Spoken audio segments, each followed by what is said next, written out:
ಇನ್ನು ಗುಡ್ಡ ಕುಸಿತದ ಕಾರ್ಯಾಚರಣೆಗೆ ತೊಡಕಾಗಿರುವುದು ಬಂಡೆ. ಕಾರ್ಯಾಚರಣೆಗೆ ಬೃಹತ್ ಬಂಡೆಗಳು ಸದ್ಯ ಅಡ್ಡಗಾಲಾಗ್ತಾ ಇವೆ. ಸಣ್ಣ ಸಣ್ಣ ಬಂಡೆಗಳನ್ನ ಮಷೀನ್ ಮೂಲಕ ಸ್ಫೋಟ ಮಾಡಲಾಗ್ತಾ ಇದೆ. ಬೃಹತ್ ಬಂಡೆಗಳನ್ನ ಸಾಗಿಸುವುದಕ್ಕೆ ಸಿಬ್ಬಂದಿ ಪರದಾಟವನ್ನ ನಡೆಸುತ್ತಿದ್ದಾರೆ. ವಾರವಾಗ್ತಾ ಬಂತು, ಇನ್ನು ಕೂಡ ಕಾರ್ಯಾಚರಣೆ ಮುಕ್ತಾಯ ಆಗ್ತಾ ಇಲ್ಲ.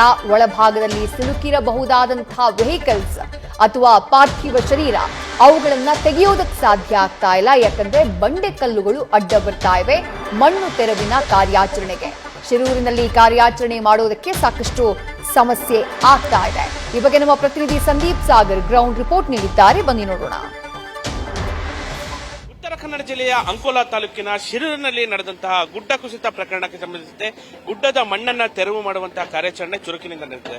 ಆದರೆ ಗುಡ್ಡದ ಮಣ್ಣು ಜೊತೆಗೆ ಬಿದ್ದಂತಹ ಬೃಹತ್ ಗಾತ್ರದ ಬಂಡೆಗಳು ಇದೀಗ ಕಾರ್ಯಾಚರಣೆಗೆ ಸಾಕಷ್ಟು ತೊಡಕ ಆಗ್ತಿರತಕ್ಕಂಥದ್ದು. ನಾವಿದೀಗ ಸ್ಥಳದಲ್ಲಿದ್ದೇವೆ, ನಾವು ಗಮನಿಸಬಹುದು ಯಾವ ರೀತಿ ಕಲ್ಲು ಬಂಡೆಗಳು ಇಲ್ಲಿ ಈ ಪ್ರಮಾಣದಲ್ಲಿ ಬಿದ್ದಿರತಕ್ಕಂಥದ್ದನ್ನ ಗಮನಿಸಬಹುದು. ಗುಡ್ಡ ಅಂದ್ರೆ ಪಕ್ಕದಲ್ಲಿ ರಾಷ್ಟ್ರೀಯ ಹೆದ್ದಾರಿ 66 ಪಕ್ಕದಲ್ಲೇ ಇದ್ದಂತಹ ಶಿರೂರು ಗ್ರಾಮದ ಪಕ್ಕದಲ್ಲಿರುವಂತಹ ಈ ಗುಡ್ಡ ಬೃಹತ್ ಆಕಾರದಲ್ಲಿ ಸುಮಾರು 50ರಿಂದ 60 ಸಾವಿರ ಮೆಟ್ರಿಕ್ ಟನ್ ಮಣ್ಣು ನೆಲಕ್ಕೆ ಅಪ್ಪಳಿಸಿತ್ತು. ಈ ರಸ್ತೆ ಮೇಲೆ ಬಿದ್ದಿತ್ತು, ಜೊತೆಲಿದ್ದಂತಹ ಅಂಗಡಿಯೇ ಕೊಚ್ಚೋಗಿತ್ತು. ಈ ಸಂದರ್ಭದಲ್ಲಿ ಸಾಕಷ್ಟು ಬೃಹತ್ ಗಾತ್ರದ ಕಲ್ಲುಗಳು ಈಗ ರಸ್ತೆ ಮೇಲೆ ಬಿದ್ದಿರತಕ್ಕಂಥದ್ದು. ಮಣ್ಣನ್ನ 90% ಮಣ್ಣನ್ನ ಈಗ ತೆರವು ಮಾಡಿರೋದನ್ನ ಗಮನಿಸಬಹುದು. ಮಣ್ಣನ್ನ ಜೆಸಿಬಿಗಳು ಮತ್ತು ಇಟಾಚಿಗಳ ಬಳಸಿ ಅದನ್ನ ಲಾರಿ ಮೂಲಕ ಬೇರೆ ಕಡೆ ಸ್ಥಳಾಂತರ ಮಾಡಿದ್ದಾರೆ. ಆದ್ರೆ ಈ ಬೃಹತ್ ಗಾತ್ರದ ಬಂಡೆಗಳು ಬಿದ್ದಿದೆ ಅಲ್ಲ, ಇದನ್ನ ತೆಗೆಯೋದಕ್ಕೆ ಈಗ ಸಾಕಷ್ಟು ಪ್ರಯತ್ನ ಮಾಡ್ತಾ ಇದ್ದಾರೆ. ಮಿಷಿನ್ ಗಳನ್ನು ತರಿಸಿ ಬಂಡೆಗಳನ್ನ ಹೊಡೆಯುವಂತಹ ದೃಶ್ಯಗಳನ್ನು ನಾವು ಗಮನಿಸಬಹುದು. ಇನ್ನೊಂದೆಡೆ ರಸ್ತೆ ಸಂಪೂರ್ಣವಾಗಿ ಈಗ ಕ್ಲಿಯರ್ ಆಗಿರತಕ್ಕಂಥದ್ದು. ಇದೇ ಭಾಗದಲ್ಲಿ ರಾಷ್ಟ್ರೀಯ ಹೆದ್ದಾರಿ 66ರಲ್ಲಿ ವಾಹನ ಸಂಚಾರ ಆಗ್ತಿತ್ತು. ಈಗ ಕ್ಲಿಯರ್ ಆಗಿರೋ ಹಿನ್ನೆಲೆಯಲ್ಲಿ ಜಿಲ್ಲಾಡಳಿತ ಈ ಭಾಗದಲ್ಲಿ ಡಿವೈಡರ್ ಅನ್ನ ಹಾಕುವಂತಹ ಕೆಲಸನ ಮಾಡ್ತಾ ಇದ್ದಾರೆ.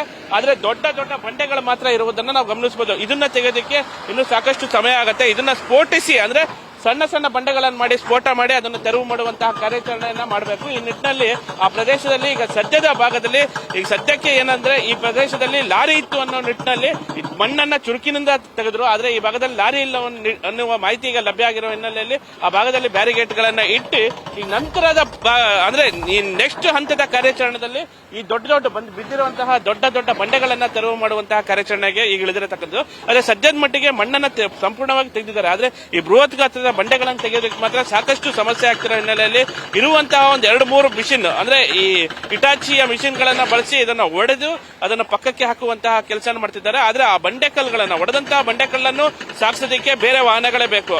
ಅದಕ್ಕೂ ಸಹ ತೊಡಕ ಆಗ್ತಿರೋದನ್ನ ಗಮನಿಸಬಹುದು. ಒಟ್ಟಾರೆ ಏನು ರಾಷ್ಟ್ರೀಯ ಹೆದ್ದಾರಿ 66ರ ಅಗಲೀಕರಣದಿಂದ ಏನು ಅವೈಜ್ಞಾನಿಕ ಅಗಲೀಕರಣದಿಂದ ಉತ್ತರ ಕನ್ನಡ ಜಿಲ್ಲೆಯ ಅಂಕೋಲಾ ತಾಲೂಕಿನ ಶಿರೂರಿನಲ್ಲಿ ಈಗ ಗುಡ್ಡ ಕುಸಿತ ಆಗಿ ಸಾಕಷ್ಟು ಸಮಸ್ಯೆ ಆಗಿತ್ತು. ಗುಡ್ಡ ಕುಸಿತ ಆದ ನಂತರ ನಿರಂತರವಾಗಿ 8 ದಿನ ಕಾರ್ಯಾಚರಣೆ ಮಾಡಿದ್ರು ಸಹ ಇದೀಗ ಮಣ್ಣಿನ ಜೊತೆ ಕಲ್ಲು ಬಂಡೆಗಳು ಈಗ ಸಾಕಷ್ಟು ಸಮಸ್ಯೆಯನ್ನು ನೀಡುತ್ತದೆ. ಇನ್ನು 1 ವಾರಗಳ ಕಾಲ ಬೇಕು ಈ ಕಲ್ಲು ಬಂಡೆಗಳನ್ನ ತೆರವು ಮಾಡೋದಕ್ಕೆ ಅನ್ನೋ ಮಾಹಿತಿ ಇದೀಗ ಏನು ಸ್ಥಳೀಯ ಕಾರ್ಯಾಚರಣೆಯಲ್ಲಿರುವಂತಹ ಸಿಬ್ಬಂದಿಗಳು ನೀಡ್ತಾ ಇದ್ದಾರೆ. ಕ್ಯಾಮರಾ ಪರ್ಸನ್ ಪ್ರಕಾಶ್ ಜೊತೆ Sandeep Sagar, news first, Karwar. News first ನಿರ್ಭೀತಿಯಿಂದ ನಿಮ್ಮ ಪರವಾಗಿ.